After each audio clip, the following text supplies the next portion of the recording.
Yuk jadi bagian dari dakwah kami. Dukung operasional dakwah dan sosial kami, raih pahala amal jariah yang terus mengalir sampai hari kiamat. Assalamualaikum warahmatullahi wabarakatuh. Alhamdulillah, wassalatu wassalamu ala rasulillah. Segala puji dan puja kehadirat Allah subhanahu wa ta'ala, juga salawat dan taslim kepada Nabi besar Muhammad sallallahu alaihi wa ala alihi wa sahbihi wasallam. Semoga seluruh amal saleh yang pernah kita kerjakan, yang sedang kita kerjakan dan juga akan kita kerjakan sampai menjelang ajal datang nanti diterima dengan pahala yang sempurna. Dan semoga sisa umur kita diberkahi dan semuanya di atas ketaatan kepada Allah dan tobat dari dosa-dosa. Dan semoga semua dosa yang pernah kita lakukan juga dimaafkan oleh Allah Subhanahu wa taala diganti menjadi pahala. Dan selalu kita doakan agar pemimpin negara kita, siapapun yang sedang diamanahkan, diberikan hidayah petunjuk, agar selalu berlaku adil dan menjalankan tugas dengan baik. Dan semoga Allah balas sebaik-baiknya terhadap apa yang telah diberikan jasanya untuk negara dan masyarakat.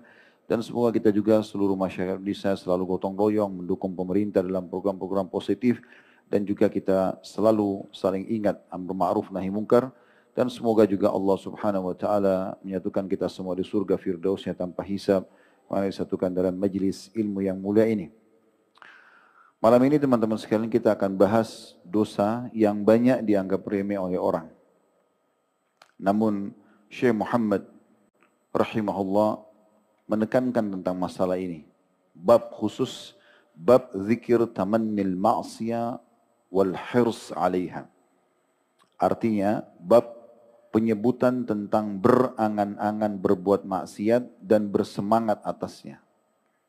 Berangan-angan, berharap bisa mengerjakan maksiat itu. Ternyata teman-teman sekalian, nanti akan kita paparkan dan panjang lebar dalil yang ada. Walaupun beliau mengangkat 2 buah dalil, tapi ini sudah cukup mengena sebenarnya. Bukan hanya melakukan maksiatnya. Baru berangan-angan saja, berharap peluang dosa itu bisa kita raih. Dan kita betul-betul bertekad dalam hati. Di saat ada peluang kita akan lakukan, sudah cukup terhitung dosa. Dan tergantung yang kita angan-angan itu dosa besar atau dosa kecil. Kalau kita angan-angani dosa kecil, berarti dosanya juga kecil. Kalau kita angan-angani dosa besar, berarti dosanya juga besar. Ini dengan niat dan tekad ya. Bukan orang yang sekedar kalau ada kesempatan dia antara milih atau tidak gitu. Bukan. Memang dia mengatur program dalam hidupnya. Malam ini saya akan berzina. Malam ini saya akan mabuk. Dan dia bertekad untuk itu. Maka ini bisa masuk dalam kategori dosa. Ini yang dimasukkan oleh beliau dalam bab ini. Jadi baru berangan-angan tapi dengan tekad yang kuat. Dia akan kerjakan. Mungkin dia hanya terhalangi dengan ban motornya, ban mobilnya pecah. Mungkin terhalangi hanya karena cuaca. Tapi tetap dia ingin kerjakan sebenarnya. Di saat tidak ada halangan dia akan kerjakan. Sudah cukup itu. Akan menjadi bab sendiri oleh para ulama menjadi bab dosa. Sebelum panjang lebar kita jelaskan ini teman-teman sekalian. Saya ingin menitik beratkan dulu dan mengetuk hati saya pribadi, kemudian teman-teman sekalian.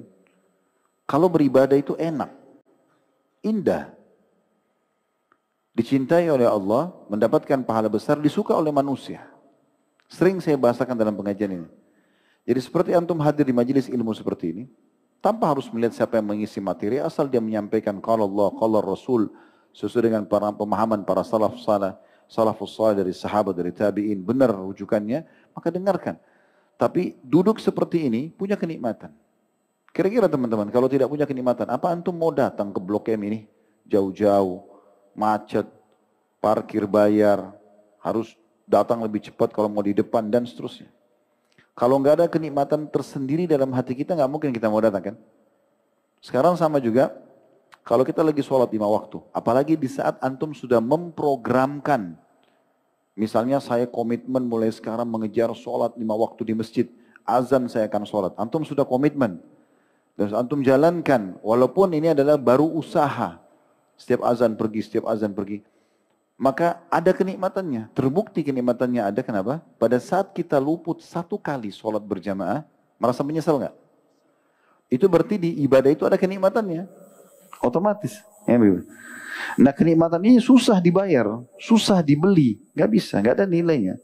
Nilai terlalu tinggi gitu. untuk membuat kita nikmat dalam sholat, nikmat dalam hadir majelismu, nikmat pada saat merasa kepuasan jiwa pada saat bersedekah, baca Quran, berdoa, amar ma'ruf nahi mungkar, bakti sama orang tua, haji dan umrah, apa saja. Itu nilainya mahal sekali. Dan kenikmatan dalam ibadah ini akan terus bertambah. Akan terus bertambah sesuai dengan kadar bagaimana kita menjauhi maksiat. Kalau kita masih membuka pintu kemaksiatan, kadar kenikmatannya ibadah itu berkurang. Tapi makin kita jauhi kemaksiatan, maka kadar kenikmatan ibadah itu makin tinggi. Makin terasa khusyuk dalam sholat, makin terasa ingin meningkatkan kuantitas tambahan selain kualitas, tentunya kualitas sudah tidak dibahas lagi. Kuantitas dari ayat-ayat Al-Quran yang kita baca, makin kita ingin menambah kualitas sedekah kita. Jam yang kita hadir dalam majelis, mendengarkan majelis ilmu dan seterusnya, makin bertambah terus. Beda dengan kemaksiatan teman-teman sekalian. Kemaksiatan itu dia makin dikerjakan, makin membuat sumpek, makin membuat suntuk, makin membuat pelin-pelan, tidak tahu harus berbuat apa. Ini hal yang harus difahami di awal. Jadi membuka pintu maksiat tidak ada gunanya. Karena dia hanya akan mengundang murkahnya Allah, mendatangkan dosa, plus lagi memang membuat sumpuk. Tentang sholat malam, ada beberapa hadis diangkat oleh Al-Mundhiri rahimahullah dalam kitab beliau At-Targhib wa Tarhib. Unik hadisnya itu. Kata Nabi SAW, siapapun yang ingin tidur, pasti akan diikat oleh syaitan dengan beberapa ikatan di tengkuknya, di leher bagian belakang. Kalau dia bangun berzikir kepada Allah, maka terlepas satu ikatan. Kalau dia berwudu, terlepas satu ikatan lagi. Kalau dia sholat, terlepas ikatan semuanya. Maka kata Nabi SAW, engkau akan temukan orang itu yang lepas tadi ikatan syaitan dan dia memaksakan diri dalam ibadah, engkau akan temukan dia berjiwa ceria, berwajah ceria. Serta juga dia akan mendapatkan semua jenis kebaikan pada hari itu. Dalam riwayat lain, nasyitan, dia akan semangat dalam hidup. Sebaliknya, kalau orang itu tidak bangun, tidak berzikir pada saat bangun tidur, tidak mau ibadah, bermaksiat kepada Allah, karena ini tentu maksiat yang membuat dia tidak bisa bangun gitu. Telinganya dikencing oleh syaitan dalam beberapa hadis yang lain, maka kebablasanlah sholat malamnya, kebablasan sholat subuhnya. Maka engkau akan temukan, kata Nabi SAW, jiwanya murung, mukanya murung, dan jauh dari semua kebaikan. Dalam riwayat lain, malas. Berarti ibadah itu punya kenikmatan tersendiri dan punya banyak efek-efek positif. Tapi kesempatan ini kita akan lebih banyak menyentuh tentang masalah efek buruk daripada maksiat itu. Supaya kita berharap untuk diri saya dulu, kemudian teman-teman sekalian, udahlah selesai, yang masa lalu, masa lalu. Tapi mulai malam ini ke depan, setiap kali kami menyampaikan pengajian, sering kami sampaikan itu. Kalau ada seseorang yang hadir di sini tersentuh dengan apa yang kami sampaikan, berarti itu Allah yang ingin dia tersentuh karena hidayah dari Allah, dan mulai malam ini ke depan. Kita tidak bicara lagi ke belakang. Seorang mukmin memang harus berubah dari yang biasa menjadi luar biasa. Harus bisa begitu. Ibadah yang biasa menjadi ibadah yang luar biasa gitu kan. Ketaatan yang biasa menjadi luar biasa juga. Begitu juga dengan meninggalkan dosanya. Baik teman-teman sekalian, saya bacakan dulu 2 buah dalil yang diangkat oleh penulis di sini.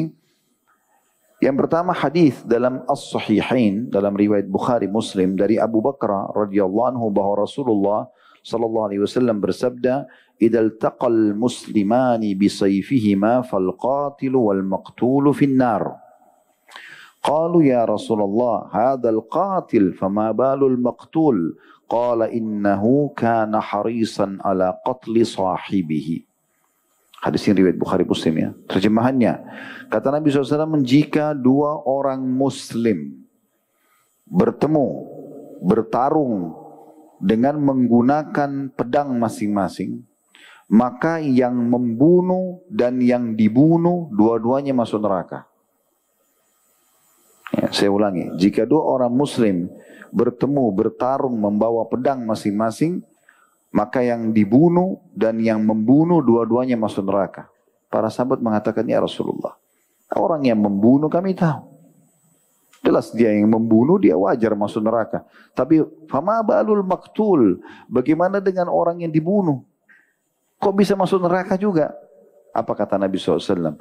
Karena sesungguhnya dia benar-benar niat, bertekad, kalau dia tidak terbunuh dia akan bunuh rivalnya.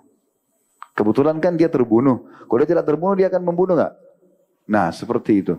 Berarti karena tekad yang kuat tadi akan mengerjakan dosa, sudah cukup terhitung dosa. Dia gagal karena tidak berhasil saja. Tapi memang dia tetap mau kerjakan. Kapan dia bisa bangkit dia akan tetap kerjakan. Dia akan tetap membunuh. Nah di sini berarti dia akan mendapatkan dosa itu. Ini tidak masuk teman-teman di dalamnya kalau orang baru dibisikin sama syaitan. Syaitan bisikin, suruh dia berzina, suruh dia mencuri, suruh dia menggibah. Tapi antum bisikan tersebut antum tepis, antum tidak mau ikutin. Itu tidak masuk dalam masalah ini. Ini orang yang betul-betul bertekad nih. Dia betul-betul berangan-angan, berharap peluang itu terjadi pada dia. Di poin ini saya ingin titik beratkan juga sebuah hal penting. Ingat, semua pelanggaran ada konsekuensi hukum. Antum kalau melanggar di perusahaan, ada konsekuensi hukum kan? Walaupun bisa saja dimaafkan. Tapi kebanyakan pelanggaran harus ada hukumannya. Dimaafkan itu mungkin kalau kita persentasikan 100%, 90% dihukum, 10%-nya dimaafkan. Semua pelanggaran. Ya? Antum telah datang kantor, antum tidak selesaikan pekerjaan, 10% bisa dimaafin. 90% lebih banyak hukuman. Kan begitu. Nah, kecuali kalau dalam hubungan dengan Allah SWT ini mungkin persentase dimaafkannya bisa besar, tapi tetap ada hukuman. Tetap bisa ada hukuman. Dari poin ini teman-teman, siapapun di antara Anda yang hadir di sini, kalau pernah punya peluang berbuat dosa. Contoh, setahun lalu ada peluang berbuat zina dengan lawan jenis yang kita kenal dan ada kesempatan untuk melakukan. Tapi subhanallah terhalangi.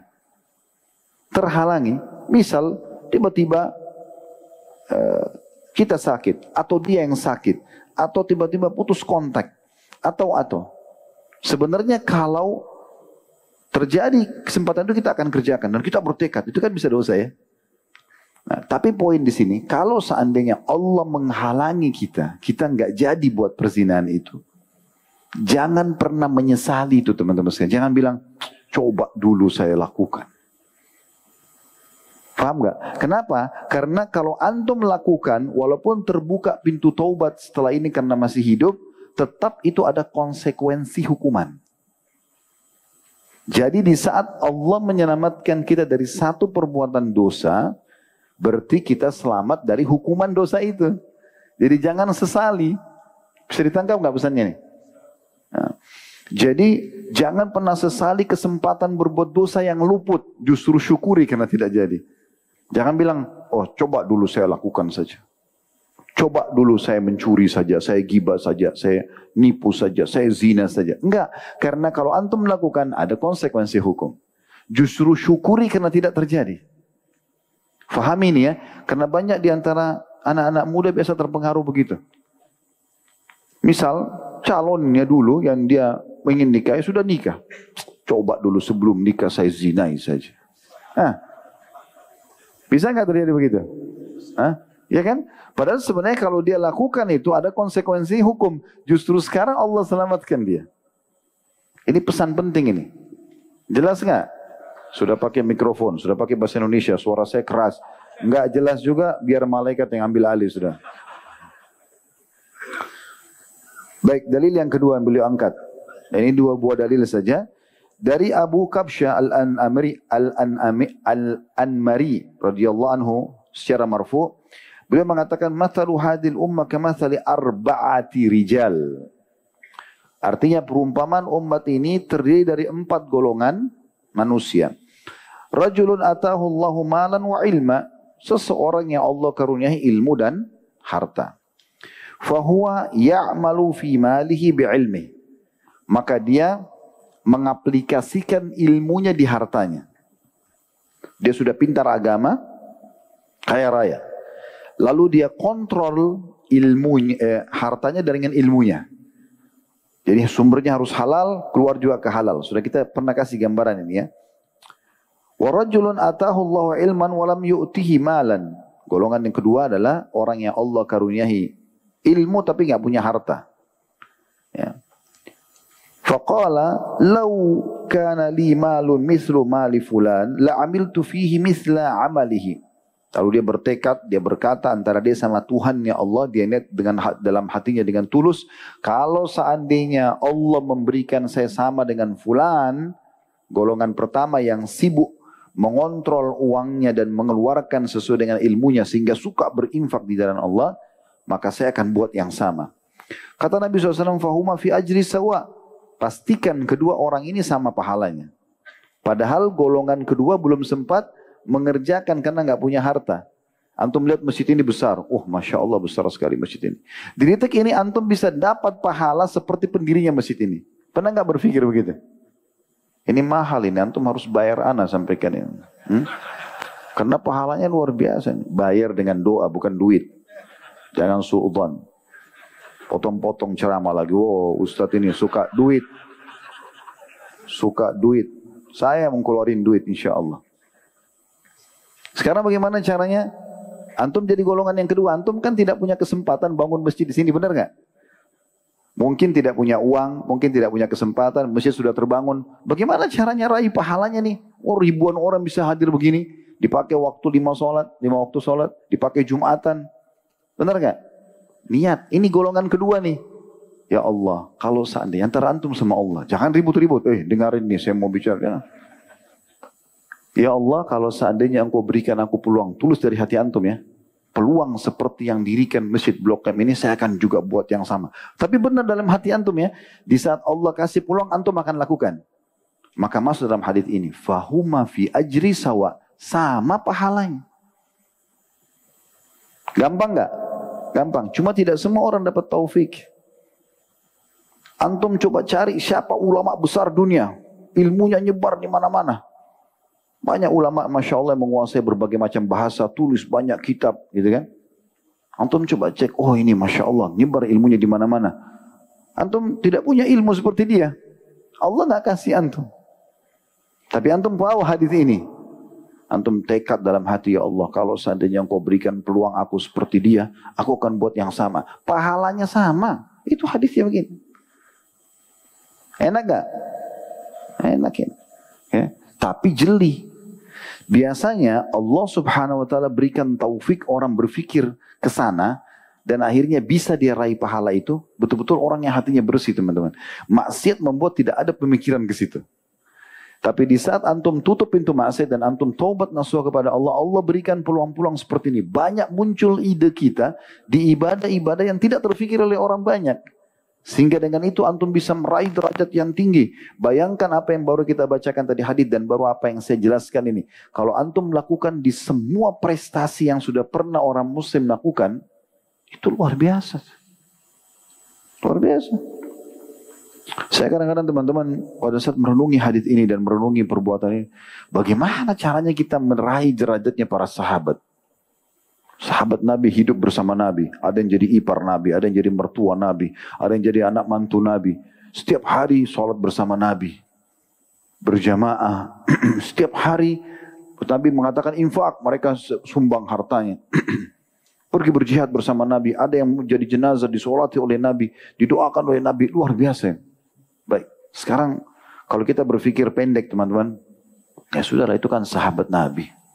Nah itu Allah kasih mereka karunia. Selesai. Tapi kenapa antum tidak tunggangi hadis ini? Kenapa antum tidak bilang, ya Allah, engkau telah hidupkan aku di masa ini. Antara kita kan berikhtiar, mencoba.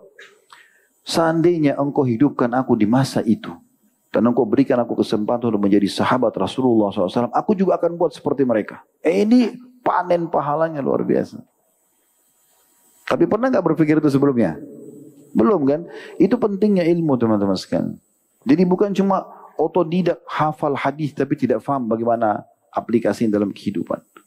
Ternyata semua kebaikan orang-orang, selama kita memang niat betul dalam hati ingin meraih dan pahala seperti dia, dan kita betul-betul tekad, Allah tahu niat kita. Kalau Allah berikan peluang bersedekah, hafal Quran, menjadi ulama, apalah menjadi mujahid, segala macam. kita akan lakukan betul kalau diberikan peluang, maka Allah bisa berikan pahala yang sama. Itulah makna hadis ini. Maka segera, mumpung Allah kasih umur, cari orang-orang yang paling banyak pahalanya, niatkan seperti mereka. Tapi ingat ya, betul-betul di saat itu antum tidak punya kesempatan, tidak punya peluang, tidak punya potensi, tapi antum ingin sekali.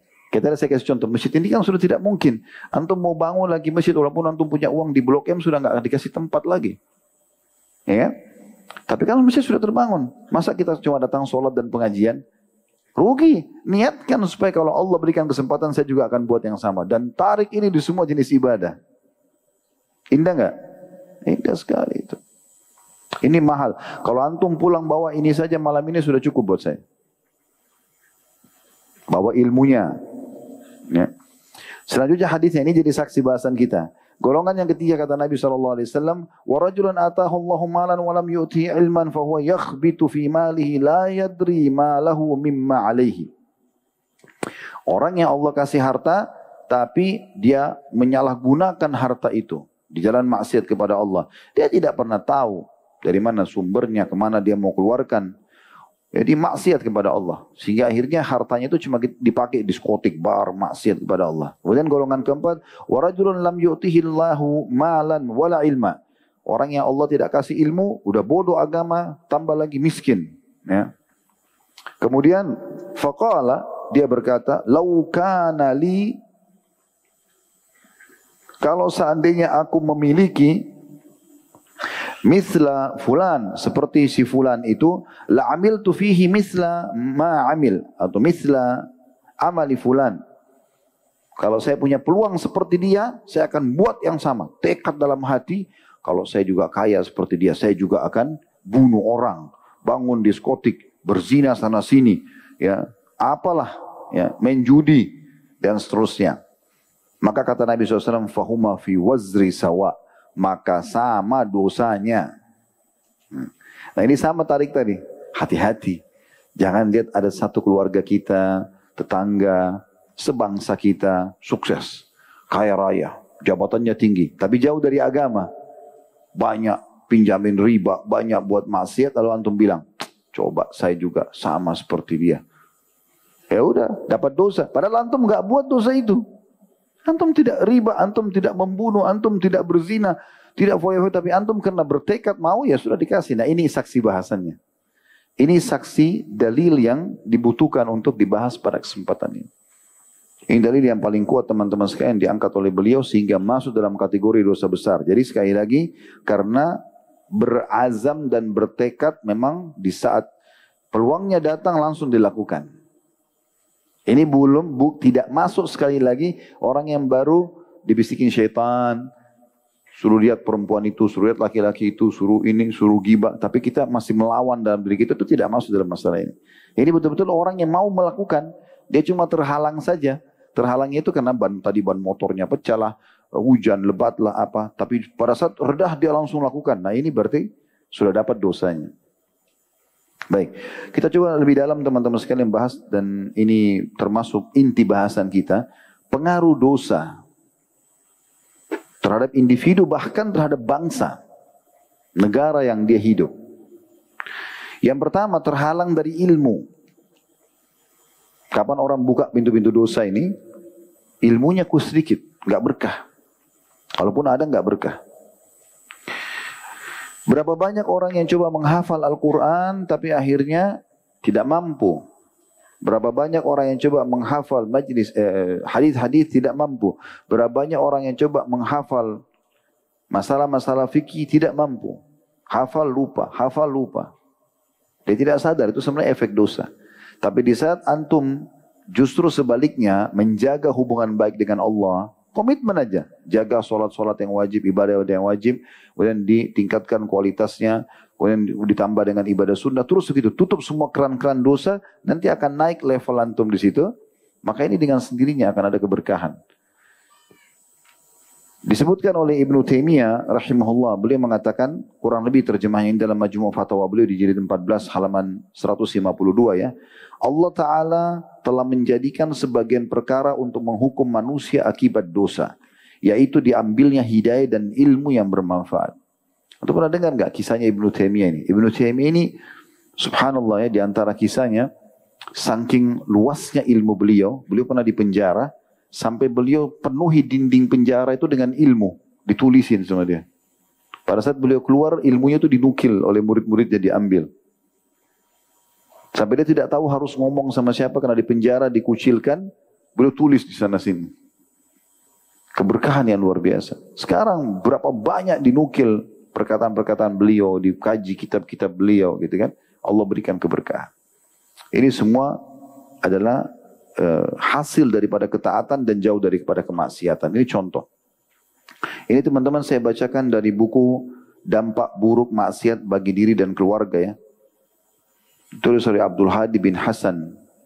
Ada beberapa poin dia sebutkan di sini, saya ringkas-ringkaskan saja. Kemudian Ad-Dahhak berkata, tidaklah seseorang mempelajari Al-Quran lalu melupakannya, melainkan karena dosa yang dilakukannya.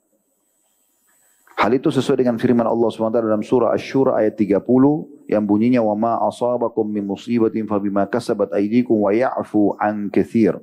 Dan musibah apapun yang menimpa kamu adalah karena perbuatan tanganmu sendiri, maksiat, dan Allah memaafkan banyak dari kesalahan-kesalahanmu. Makanya statement Ali radhiyallahu anhu menarik sekali. Beliau mengatakan sungguhnya Allah telah memberitahukan sumber permasalahan kalian, semuanya sumbernya ini. Dan Allah juga sudah berikan jalan keluar dan solusi serta obat dari masalah itu. Kata orang di sekitarnya, apa itu? Apa ini sumber masalah kita dan apa solusinya? Kata beliau, sumber masalah kalian adalah dosa kepada Allah dan jalan keluarnya adalah taubat. Sudah sering kita dengar, tapi orang kalau resapi dengan keimanan dalam hatinya, baru dia tersentuh. Nah ini baru jadi efek yang baik dalam kehidupannya. Kalau antum cuma dengar ilmu telinga kanan keluar telinga kiri, nggak ada efeknya. Tapi kalau antum renungi, ya, masuk telinga kanan, nyantolkan dalam hati kita. Dan kita renungi, maka kita akan mendapatkan keberkahan insya Allah. Yang kedua, dihalangi dari rezeki. Sebagaimana diambil dari hadis Nabi SAW yang masyhur, "Idza ra'aita Allah yu'ti al-'abda min ad-dunya 'ala ma'asihi ma yuhib, fa innama huwa istidraj."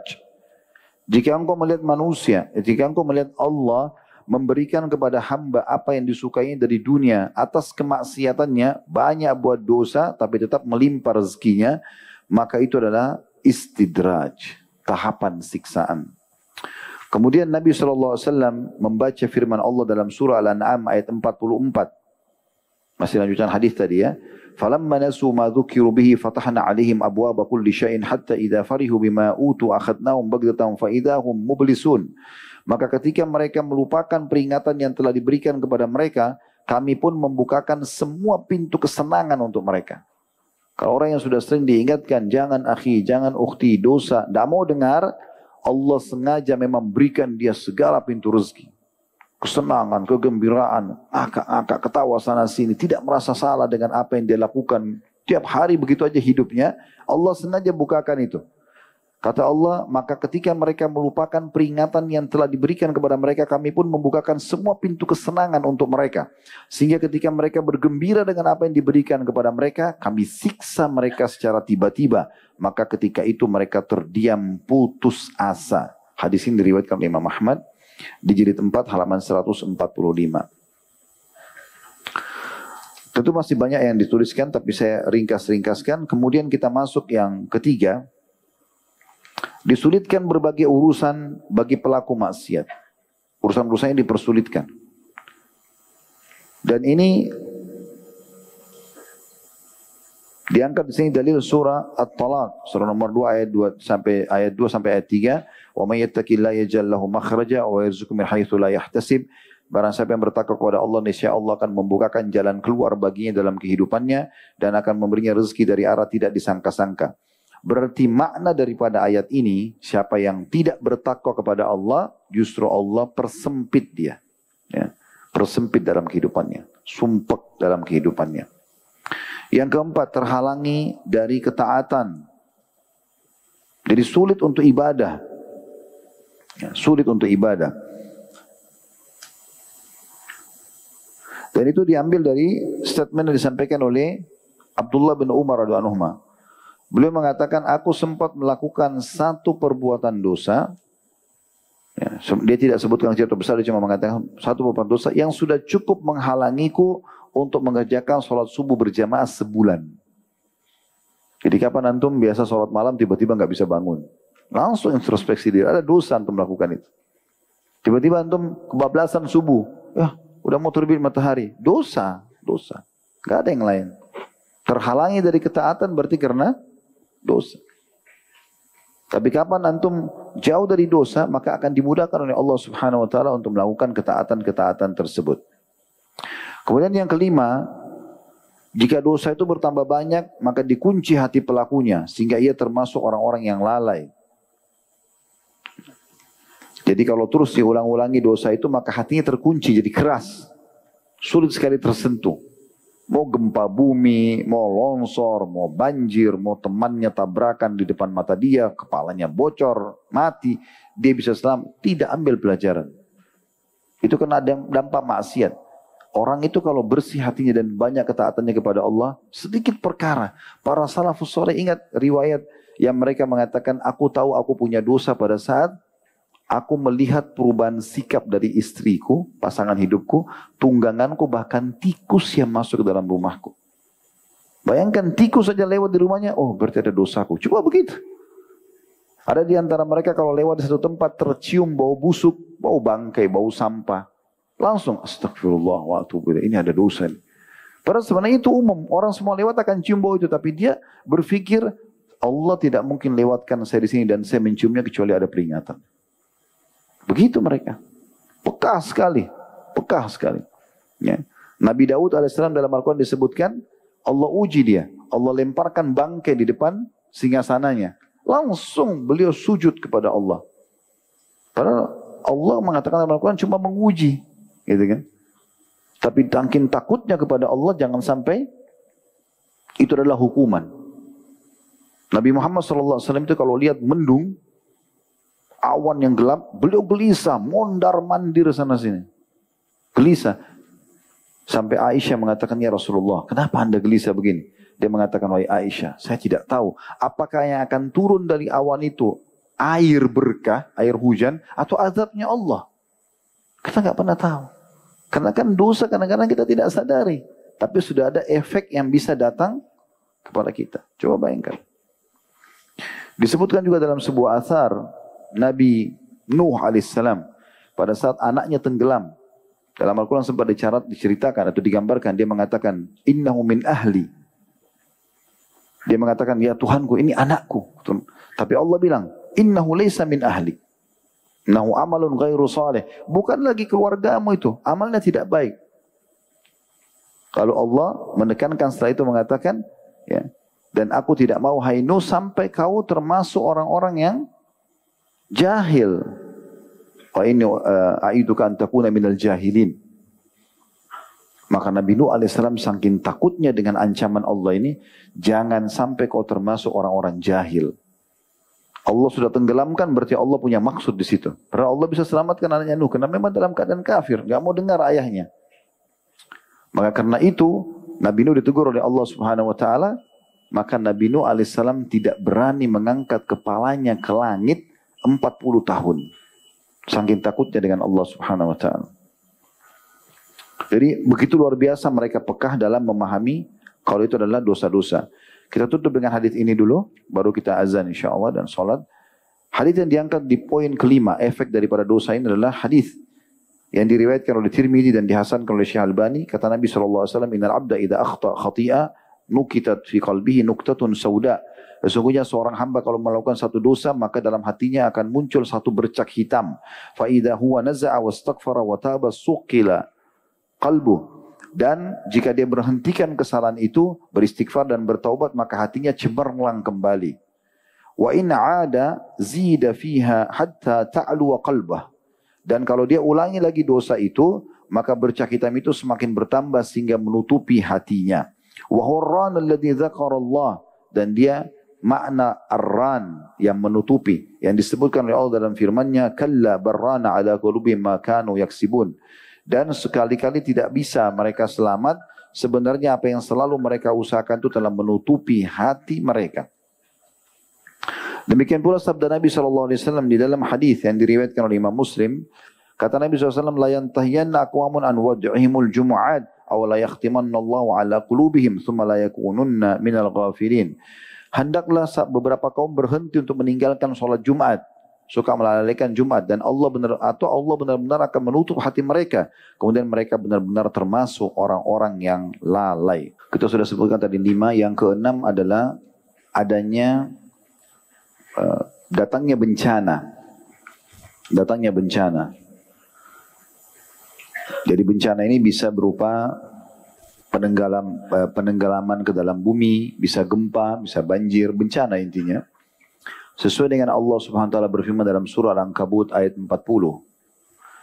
Yang bunyinya, "Fakullan akhadna bidzambihi faminhum man arsalna 'alaihi hasiban wa minhum man akhadathu as-sayhatu wa minhum man khasafna bihi al-ardha wa minhum man aghraqna wa ma kana Allahu liyadhlimahum walakin kanu anfusahum yadhlimun." Maka masing-masing para pelaku dosa itu kami azab karena dosa-dosa mereka. Di antara mereka ada yang kami timpahkan kepada mereka hujan batu kerikil.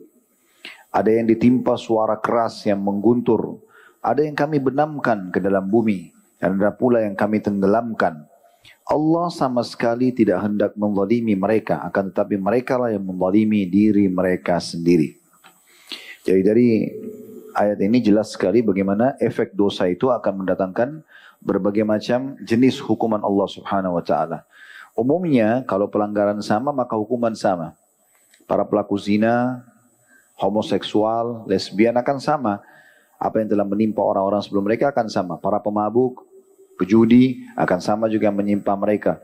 Ya, dan seterusnya, semua maksiat-maksiat ini efek-efeknya akan sama. Oleh karena itu orang kalau melihat ke masa lalu yang Allah perintahkan kita agar berjalan di muka bumi ini, fasiru fil ardi fanzuru kaifa kana akibatul mukadzibin, menyebarlah kalian di muka bumi lalu lihatlah akibat orang-orang yang telah mendustakan. Jadi Allah suruh kita melihat mereka bagaimana efek-efek yang telah menimpa mereka, karena efeknya akan sama kalau kita ulangi dosa yang sama. Kita kalau melakukan ketaatan bersama Nabi SAW dan para sahabat Abu Bakar, Umar, Uthman, Ali, Talha, Zubair dan seterusnya, kita akan sama akibatnya dengan mereka. Allah berikan dunia mereka, kedudukan, kekayaan, kerajaan, ya, nama yang harum, kesempatan untuk beramal saleh, dan mereka meninggal akan masuk ke dalam surga. Sementara kalau kita mengikuti orang-orang yang lawan dari mereka, Abu Jahal, Abu Lahab, Umayyah bin Khalaf, Utbah, Syaibah dan seterusnya, ini yang sudah meninggal dalam keadaan kufur, maka kita juga akan sama dengan mereka. Jadi hati-hati. Sudah banyak orang-orang sebelum kita yang taat, kalau kita ikuti maka kita akan sejalan dengan mereka, sama juga efek-efeknya. Dan kalau kita melakukan apa yang telah dilakukan oleh orang yang bermaksiat dan kita ikuti mereka, maka efeknya juga akan sama. Dari hadits Imran ibn Husain dalam sebuah riwayat bahwasanya Nabi SAW bersabda, "Fi hadhil ummati khasfun wa maskhun wa kadhfun." Faqala rajul minal muslimin, "Ya Rasulullah, wa mata dhak?" Qala idza dhaharatil kainatu wal ma'azif wa syuribatil khumur. Hadis ini diriwayatkan Tirmidzi dan dihasankan oleh Syekh Albani. Terjemahannya, di tengah-tengah umat ini, siapa itu? Umat Islam. Jadi jangan antum bilang, "Oh, saya kan Islam, masa saya ditimpa bencana?" Bisa datang bencana kepada antum. Nabi SAW bilang itu. Di tengah-tengah umat ini, umat Islam, akan ada pembenaman ke dalam bumi. Akan ada perubahan bentuk rupa, dikutuk oleh Allah. Akan ada pelemparan batu-batu. Lalu seseorang muslim bertanya kepada Nabi SAW, "Ya Rasulullah, kapan itu terjadi?" Kata Nabi SAW, "Jika biduan dan alat musik merajalela serta khamar diminum." Nah, di masa kita, Masya Allah, mana-mana gitu ya. Jangan dianggap ini, oh ini berarti menyudutkan lagi, ini begini dan begitu. Ini agama harus disampaikan. Kalau antum tidak suka jangan dengar, kan gitu. Tapi tidak bisa dilarang umat untuk mendengarkan masalah seperti ini. Yang menyebutkan tersebarnya para biduan dan alat musik dan khamr diminum, siapa dia? Rasulullah SAW. Kami cuma nyampaikan, Anda bisa lihat di hadis Tirmidzi nomor 2212 dan dihasankan oleh Al-Albani dalam Sahih Sunan Tirmidzi jilid 2 halaman 479. Kalau itu sudah tersebar, maka jangan heran pelaku-pelaku, para praktisinya akan dihukum seperti ini. Ini sudah benar sabda Nabi SAW, tidak mungkin salah. Lawannya kalau orang tidak lakukan, insya Allah dia akan selamat. Kan gitu. Dalam Al-Quran Allah memastikan dalam surah An-Nahl ayat 45. Ini surah nomor 16 ya. Afa'amina alladhina makaru sayyiati an yakhsifallahu bihimul arda aw ya'tiyahumul adzabu min haitsu la yash'urun. Apakah orang-orang yang membuat tipu daya dan jahat, maksiat, merasa aman dari bencana yang dibenamkannya bumi oleh Allah bersama mereka, atau terhadap datangnya siksa kepada mereka dari arah yang mereka tidak sadari? Ini sudah turun 1400 tahun yang lalu, surah An-Nahl ayat 45. Apakah orang-orang yang buat dosa itu merasa aman dari kami tenggelamkan mereka dalam bumi, tiba-tiba longsor, tiba-tiba gempa, ya. Kemudian atau datang kepada mereka siksa dari arah yang mereka tidak sadari, gangguan dari orang lain, dia diserang dengan hewan-hewan, banyaklah, virus, bakteri, penyakit, banyak sekali. Setiap saat orang-orang pelaku maksiat ini terancam. Dan setiap saat orang beriman selalu aman. Subhanallah, orang kalau tidak buat dosa teman-teman, lantang dia ngomong, nyaman dia berinteraksi, semuanya enak. Karena dia tidak buat dosa. Orang kalau buat dosa itu walaupun orang lain tidak tahu, dia merasa kayak terganggu sendiri, terkekang dengan dosanya itu. Hilang percaya dirinya, murung hidupnya, banyak permasalahannya, keluh kesah selalu keluar dari mulutnya. Ini semua kena dosa. Yang ketujuh, akan terjadi perselisihan dan perpecahan karena dosa-dosa itu. Di antaranya pecahnya hubungan suami istri, ya, ributnya rumah tangga itu dosa, efek dosa. Ributnya antara orang tua sama anak, anak sama orang tua, kerabat sama kerabat, ya, sahabat sama sahabat, bawahan sama atasan, atasan sama, ini semua karena dosa. Disebutkan dalam sebuah hadis Ibnu Umar radhiyallahu anhu, dan hadis ini hadis sahih diriwayatkan Imam Ahmad di nomor 5357 dan juga disahihkan oleh Syalbani dalam silsilah hadis sahihah nomor 637. Kata Nabi sallallahu alaihi wasallam, "Walladzi nafsu Muhammadin biyadihi ma tawaddathnani fa furriqa bainahuma illa bidzambin yuhdithuhu ahaduhuma." Demi zat yang jiwa Muhammad berada di tangannya, maksudnya demi Allah, tidaklah dua orang yang berkasih sayang lalu keduanya tercerai-berai melainkan karena dosa yang dilakukan oleh salah satu dari keduanya. Yang buat dosa dirugikan oleh Allah karena terpisah, dan yang berbuat amal soleh tidak berbuat dosa, Allah selamatkan dari keburukan orang yang berdosa, kemudian Allah akan gantikan kehidupannya dengan kebahagiaan. Tapi Allah akan pisahkan. Artinya orang yang sama-sama baik, soleh dan soleh akan disatukan, orang yang berbuat dosa akan disatukan juga. Ini akan selamat, ini akan dihukum. Itu sederhananya. Ingat, semua pelanggaran akan bisa datang setiap saat hukuman Allah. Jangan dicoba-coba. Dosa untuk dipelajari dan dijauhi. Berapa kali saya bilang, gak usah bilang itu babi haram, bagaimana rasanya dagingnya. Gak perlu. Udah tahu mukanya babi begitu, fotonya begitu, suaranya begitu, udah gak usah. Kalau perlu lihat aja gak usah.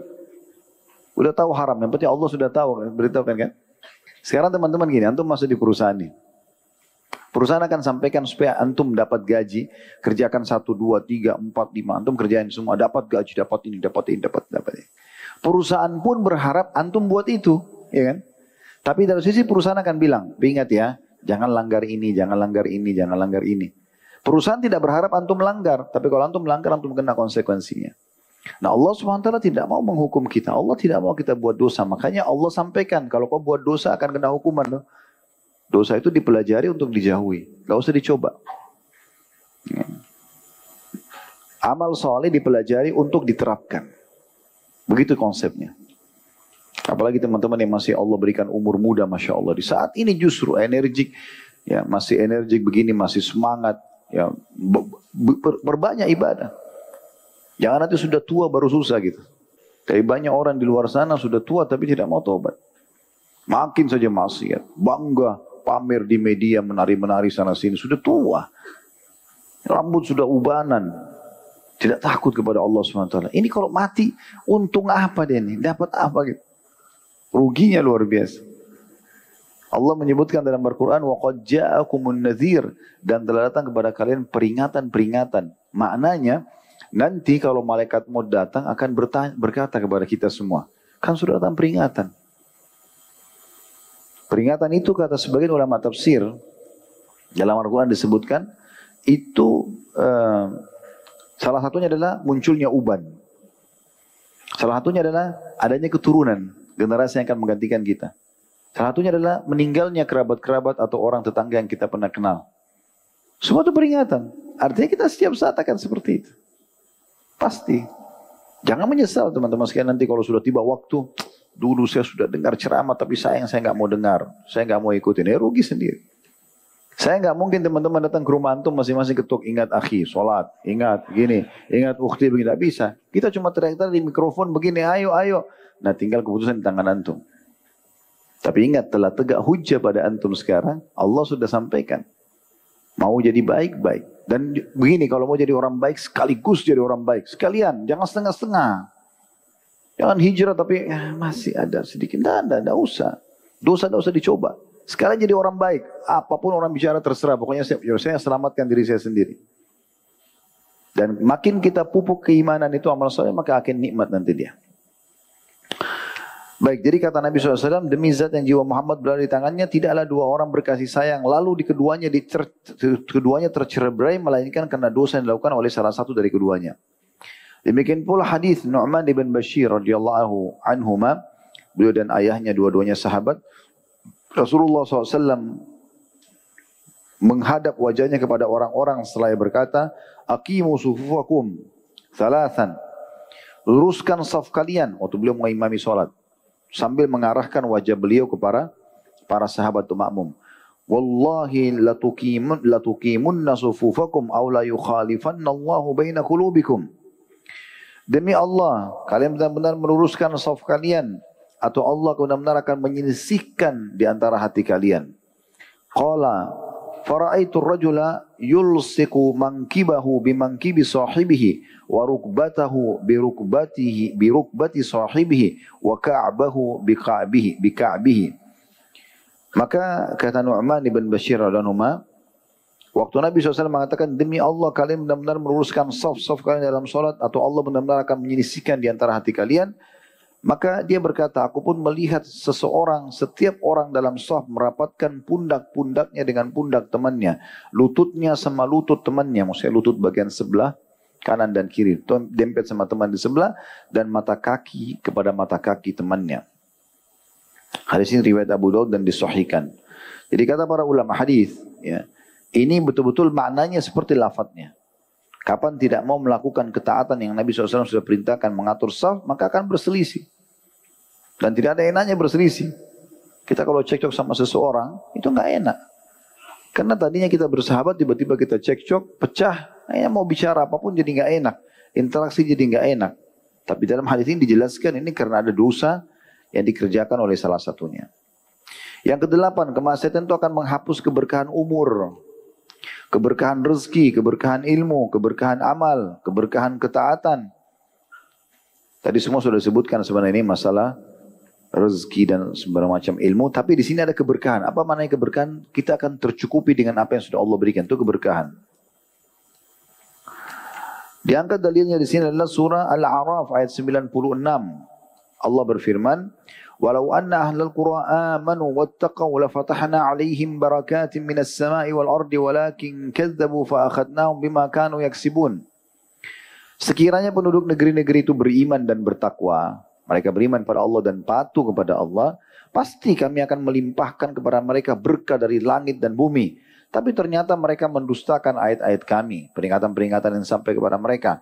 Maka kami siksa mereka sesuai dengan apa yang telah mereka kerjakan.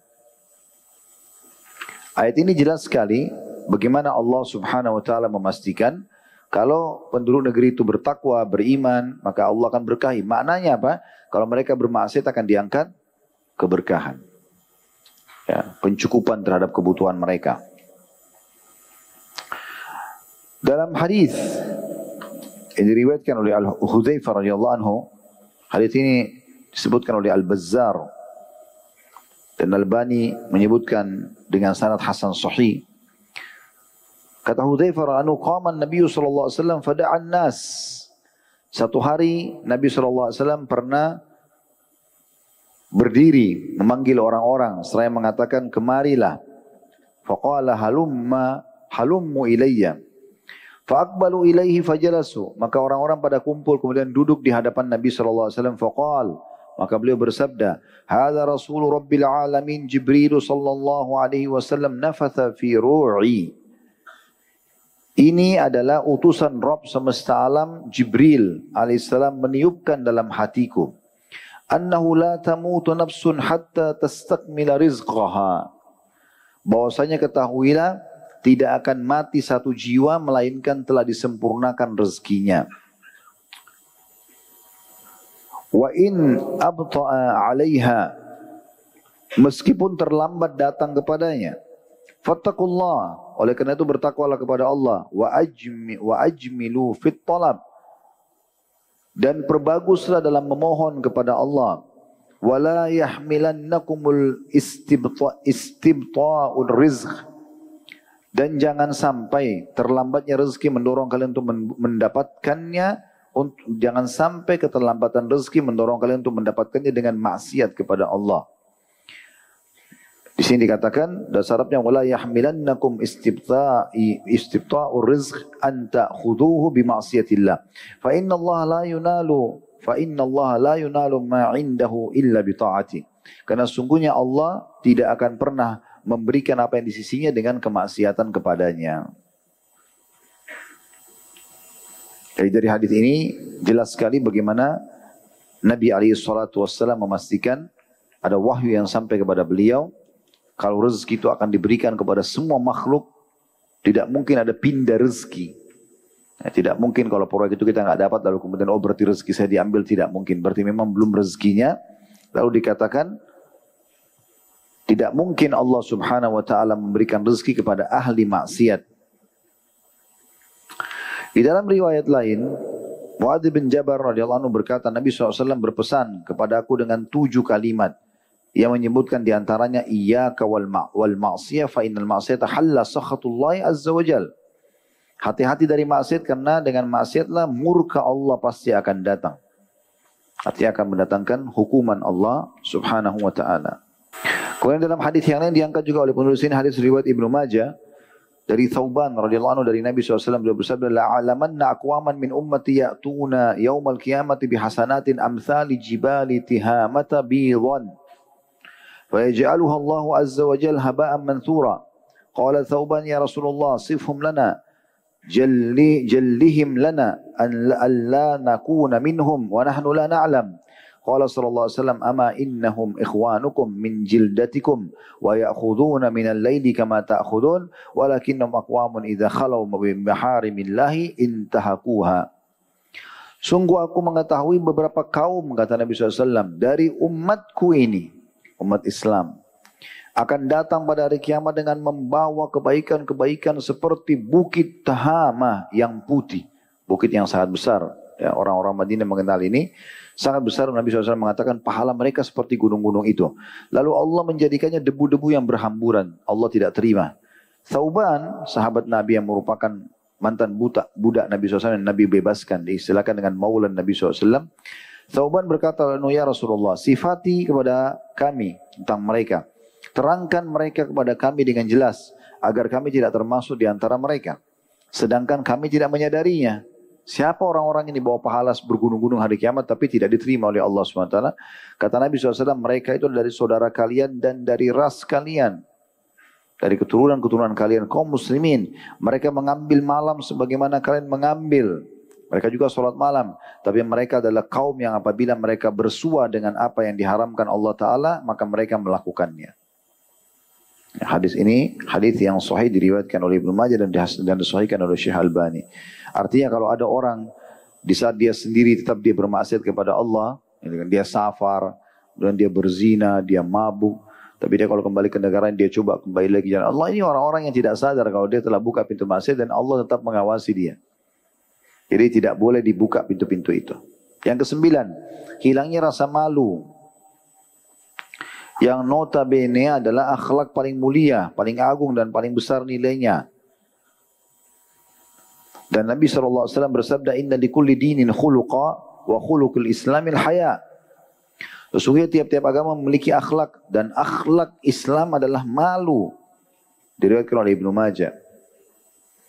Malu itu adalah sesuatu yang muncul dari hati, ya, sehingga tidak mau mengerjakan pelanggaran-pelanggaran. Tentu malu yang paling utama teman-teman, malu kepada Allah Subhanahu wa Ta'ala. Ada banyak orang malu dengan mertuanya, dengan istrinya, dengan suaminya, dengan teman-temannya. Tapi dia tidak malu dengan Allah. Sampai Umar radhiyallahu anhu mengatakan, ketahuilah sebelum matamu tertuju kepada sesuatu yang haram, ketahuilah bahwa Allah lebih dulu melihatmu sebelum engkau melihat dosa tersebut. Allahul musta'an. Semoga Allah maafkan kesalahan, karena ini pekah sekali hadis ini. Ya, orang kalau lagi sendirian kemudian dia terus dalam dosa, walaupun di sisi lain dia sholat malam, dia ibadah segala macam, tetap aja itu akan dihabiskan oleh Allah SWT pahala mereka. Bukan cuma dicatat dosa. Ya, karena mereka hanya berkedok di depannya orang kelihatan alim, tapi di belakang ya, jauh dari Allah Subhanahu Wa Ta'ala, bermaksiat kepada Allah. Ini yang masalah yang ke-9 ya. Dan juga kata Nabi SAW diangkat dalilnya, inna mimma adrakan nasu min kalamin nubuwatil ula idha lam tastahi fasna ma syi'ta. Kata Nabi SAW, salah satu perkara yang terus-menerus diketahui oleh manusia turun-temurun dari ucapan para nabi-nabi yang saling mengingatkan, jika kamu tidak malu maka lakukanlah sesukamu. Jadi orang kalau sekali buat dosa, mau buat dosa biasanya Allah masih kasih rasa malu, rasa takut. Tapi kalau dia tetap paksakan diri berbuat dosa itu lama-lama hilang malunya. Bahkan bisa menjadi simbol dalam kehidupannya. Mungkin awal perempuan buka hijab malu. Tapi kalau dia biarkan dirinya terus maksiat, maka nanti akan hilang rasa malu dan dia anggap dirinya tidak buat salah. Bahkan terbalik, dia anggap orang yang menasihati dia itu yang salah. Padahal itu jalan keselamatan buat dia. Yang ke-10, kemaksiatan menghilangkan kenikmatan. Kenikmatan-kenikmatan yang Allah Subhanahu Wa Ta'ala berikan. Ya. Mulai dari kenikmatan dunia sampai kepada kenikmatan akhirat. Sebenarnya ahli maksiat itu tidak menikmati masalah makanan, masalah minuman sebagaimana orang-orang saleh menikmatinya. Sehingga kita temukan orang-orang bermaksiat itu selalu berkeluh kesah, walaupun makanannya mewah depannya tidak berkeluh kesah. Atau bahkan Allah uji dengan penyakit yang dia tidak bisa nikmati makanan yang ada di depannya. Sementara orang-orang saleh walaupun makannya sedikit, makanannya sederhana, tapi dia akan menikmatinya dan dia merasa itu sebuah nikmat yang besar. Jadi hilangnya kenikmatan itu termasuk hukuman dari Allah Subhanahu wa Ta'ala. Ini masuk dalam poin ini. Di dalam sebuah riwayat, kata Nabi SAW, "Makhtalaja irqun, wala ainun illa bidham, wa ma yadfa'ullahu anhu akthar." Tidaklah daging menjadi rusak, dan begitu pula mata air rusak, kecuali karena satu dosa, sedangkan apa yang Allah hindarkan darinya lebih banyak. Hadis ini diriwayatkan dalam Mu'jam as-Saghir nomor 1053 dan disahihkan oleh Syekh Albani. Bayangkan teman-teman, daging bisa rusak, ya, mata air bisa hilang, apa saja fasilitas bisa hilang, maka itu sudah cukup disebabkan karena dosa manusia. Ini luar biasa ini. Di dalam sebuah hadis yang lain, hadis ini diriwayatkan Ibnu Hibban dan disahihkan oleh Syekh Albani, kata Nabi SAW, "Lau anna Allah yu'akhiduni wa Isa bidunubina, la'adzabana wa la yadhlimuna syai'a." Qala wa asyara bis-sabbabati wallati taliha. Seandainya Allah menghukum aku dan Isa karena dosa-dosa kami, niscaya Dia menghukum kami dan tidak menganiaya kepada kami sedikit pun. Ini tawadhu'nya Nabi SAW. Beliau mengatakan, kalau seandainya saya ini, kemudian dan juga Isa, beliau mencontohkan Nabi Isa AS, bisa banyak maknanya. Bisa karena Nabi Isa AS dalam sebuah hadis syafaat hari kiamat nanti, semua nabi-nabi umumnya menyebutkan tentang kesalahan yang pernah dilakukan kecuali Isa AS. Isa tidak menyebutkan kesalahan yang dia lakukan gitu kan. Maka Nabi SAW berikan perumpamaan, kalau seandainya saya sama Isa, Nabi juga begitu, jauh dari kesalahannya. Kalau seandainya saya sama Isa dihukum sama Allah, maka pasti Allah tuh hukum dengan keadilannya. Artinya kalau Nabi pun mengucapkan ini, bagaimana dengan kita gitu? Pasti dosa-dosa kita kalau dihukum juga memang karena keadilan Allah Subhanahu wa Ta'ala. Jadi Allah tidak akan menzalimi hamba-hambanya, gitu kan? Yang ke-11, mengadakan di muka bumi aneka macam kerusakan pada air, udara, tanaman dan buah-buahan juga tempat tinggal. Jadi tadi kalau yang ke-10 itu lebih kepada kerusakan secara khusus. Penulis terus di sini masalah daging, ya. Kemaksiatan menghilangkan kenikmatan. Kalau yang ke-11 ini mengadakan dosa-dosa, maksud itu mengadakan, ya, mendatangkan berbagai macam kerusakan pada air, udara, tanaman, buah-buahan, dan tempat tinggal. Polusi udara, apalah, macam-macam penyakit, virus, ini semua karena dosa. Begitu yang disebutkan. Dalam surah Ar-Rum, surah nomor 30 ayat 41, Allah Subhanahu wa taala berfirman, "Dhahara al-fasadu fil barri wal bahri bima kasabat aydin nasi wa liyudhiqahum ba'da alladhi amilu la'allahum yarji'un." Telah tampak kerusakan di darat dan di lautan disebabkan karena perbuatan tangan manusia. Allah menghendaki agar mereka merasakan sebagian dari akibat perbuatan mereka, agar mereka kembali ke jalan yang benar. Jadi terjadi kerusakan-kerusakan banyak justru karena manusia berbuat dosa, akhirnya Allah datangkan sebagai hukuman kepada mereka. Kemudian hilangnya, yang ke-12, hilangnya rasa aman dan ketentraman, baik individu maupun masyarakat. Dinukil sebuah kisah bahwasanya Umar bin Abdul Aziz rahimahullah pada saat menjadi khalifah, beliau selalu menjaga ketakwaannya kepada Allah sampai beliau menginstruksikan, di wilayah kekuasaanku ini tidak boleh ada kezaliman terjadi, baik sama manusia ataupun hewan-hewan. Subhanallah, berjalan kerajaannya dia. Betul-betul dinukil oleh sebagian ahli sejarah, di masa kerajaan Umar bin Abdul Aziz belum pernah terjadi sejarah serigala makan domba. Padahal itu biasa terjadi. Tapi di zaman beliau tidak terjadi di wilayah kekuasaannya. Sampai terjadi, ada satu orang datang kepada seorang alim di negeri Syam, lalu dia mengatakan, sesungguhnya domba tetanggaku telah memakan rumput di dalam halaman rumahku. Maka si alim itu langsung mengatakan, Inna lillahi wa inna ilaihi raji'un. Hari ini telah meninggal Amir Mu'minin. Orang pada bingung, kok dombanya tetangga makan rumput tetangganya, lalu dia bilang telah meninggal Amir Mu'minin. Kata orang itu, kok bisa anda bilang begini? Karena dia sudah memohon kepada Allah dengan kesolehannya kalau tidak terjadi kezaliman. Dan ini kezaliman terjadi. Berarti menandakan dia sudah meninggal. Dan ternyata dicek betul hari-hari itu dia meninggal. Jadi kesolehan seseorang itu berefek kemana-mana. Berefek kepada kelembutan muamalah istri, kebaikan, juga royalitasnya suami, ya. Kemudian anak-anak berbakti, teman-teman semua menghormati, mudah urusan-urusan, sampai hal yang kecil, semua itu karena ketaatan. Dan sebaliknya, terhambatnya dari hal yang kecil sampai hal yang besar, semua karena dosa gitu. Jadi ini yang ke-12, ya, hilangnya rasa aman dan ketentraman gitu. Sini juga ditambahkan yang ke-13, kemaksiatan mengakibatkan keputusan hubungan antara hamba dengan Robnya. Ya. Tapi nggak disebutkan dalilnya, cuma memang ini masuk akal. Ya. Orang berbuat dosa maka dia jauh dari Tuhannya. Kemudian yang ke-14, maksiat akan merusak hati manusia yang merupakan raja di dalam hati atau di dalam dirinya. Ya. Serta menjadi penyebab juga gelapnya hati. Sehingga akhirnya sulit sekali datang kepada dia, ya, peringatan-peringatan. Selanjutnya yang keberapa? Yang ke-15. Sebenarnya yang ke-14 tadi itu masalah, di sini disebutkan sama beliau, ya, berpengaruh dalam hati seperti pengaruh penyakit pada tubuh, itu yang merusak hati. Terus yang ke-15 itu gelapnya hati, itu disendirikan lagi poinnya. Kemudian yang ke-16, umat-umat akan berebut memangsa kaum muslimin karena dosa. Sesuai dengan hadis Nabi SAW riwayat Abu Daud dan Sahih karena Syekh Albani, kata Nabi SAW, yushikul umamu an tada'a alaikum kama tada'a al-akalatu ila qas'atiha. Nyaris umat-umat berebut atas kalian sebagaimana orang-orang rakus berebut makanan. Faqala qail, maka seseorang berkata, wa min qillatin nahnu yawma idzin, apakah pada hari itu jumlah kami sedikit? Jadi Nabi SAW bilang, kalian ini umat Islam nanti akan diperebutkan oleh orang-orang. Seperti orang yang rakus memperebutkan makanan. Kita bisa lihat banyak keadaan-keadaan di masa kita pun begitu, umat Islam seperti tidak punya kekuatan gitu kan. Diperebutkan sana sini. Ini kata Nabi SAW, itu akan jadi. Ya, terjadi. Maka seorang mengatakannya, Rasulullah, apakah pada saat itu kita sedikit? Kenapa sahabat ini bertanya begitu? Karena di masa itu, di zaman Nabi SAW, kekuatan Islam cuma di kota Madinah. Tapi orang seluruh dunia khawatir dan takut dengan kaum muslimin. Segan. Saat sekarang jumlah kita banyak, tapi kita belum bisa ya menetapkan memberikan kemuliaan yang sebenarnya sebagaimana dicapai oleh Nabi SAW dan para sahabat.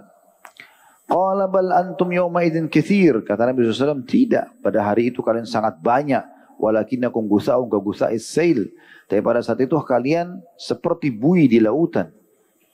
Seperti busa-busa di lautan, tidak ada manfaat, tidak ada kekuatannya, bukan tidak ada manfaat, tidak ada kekuatannya. La yanzi'anna Allahu min suduri aduwikum al-mahabata minkum. Di saat itu Allah akan mengangkat rasa segan dari hati musuh-musuh kalian. Wala yakdifanna Allahu fi qulubikum al-wahan. Dan Allah akan masukkan dalam hati kalian penyakit wahan. Faqala qail, seseorang berkata, ya Rasulullah, amal wahan. Apa itu penyakit wahan? Qala hubbid dunya wa karahiyatil maut. Cinta dunia dan takut pada kematian. Kata sebagian ulama hadis ini maksudnya adalah diambil dari akhir hadisnya. Kapan umat Islam sibuk dengan cinta dunia, gak mau tahu lagi halal haramnya, kapan mereka tidak mau lagi memikirkan akhirat, takut kalau mati nanti, sehingga mereka seperti keadaannya orang-orang kafir, gak ada bedanya, maka di saat itu Allah akan angkat rasa segan dari hati musuh-musuh kita. Berikut juga Allah Subhanahu wa taala akan berikan penyakit dalam hati ini. Yang ke-17, kemaksiatan bisa melupakan diri sendiri. Dia lupa tentang maslahat-maslahat buat dirinya, penyelamatan dirinya. Dan ini yang terakhir ya. Beranjak daripada surah Al-Hasyr ayat 19. Allah SWT berfirman, وَلَا تَكُونُوا كَالَّذِينَ نَسُوا اللَّهَ فَأَنْسَاهُمْ أَنفُسَهُمْ أُولَٰئِكَ هُمُ الْفَاسِقُونَ. Janganlah kamu seperti orang-orang yang lupa kepada Allah sehingga Allah menjadikan mereka lupa akan diri mereka sendiri. Mereka itulah orang-orang yang fasik. Kemudian dalam surah At-Taubah ayat 67, nasullaha fanasiyahum. Surah At-Taubah ayat 67. Mereka merupakan Allah, maka Allah juga membuat mereka lupa. Atau Allah melupakan mereka. Jadi sini maknanya adalah Allah Subhanahu wa taala membuat orang-orang yang melakukan kemaksiatan akan melupakan maslahat buat dirinya sendiri, keselamatan buat dirinya sendiri. Yang ada bagi pelaku maksiat adalah jalan pintas. Berbuat dosa nanti akibatnya terserah, mau bagaimana tidak masalah. Ini orang bodoh. Ya, orang yang menjerumuskan dirinya pada maksiat akhirnya dia tidak mau tahu efeknya datang kepada dia, tidak ada masalah. Bukankah orang yang narkotika, orang yang mabukan, sebenarnya dia tahu setelah itu dia berbahaya. Tapi dia tidak mau tahu. Dia lupa dengan dirinya sendiri. Dia ganggu istri orang, ganggu rumah tangga orang. Kemudian dia tahu efeknya nanti bahaya, tapi apa aja dilakukan sama dia. Nah ini Allah buat mereka lupa terhadap diri mereka. Lupa tentang efek-efek bahaya yang datang menimpa mereka. Akhirnya datanglah hukuman Allah SWT datangkan karena memang sudah terjadi hal tersebut. Allahu a'lam. Baik, ini bahasan kita teman-teman sekalian. InsyaAllah semoga bermanfaat teman-teman sekalian. Dan semoga apa yang kita bahas hari ini bermanfaat buat kita semua. Subhanakallahumma bihamdika asyhadu an la ilaha illa anta astaghfiruka wa atubu ilaik. Wassalamualaikum warahmatullahi wabarakatuh.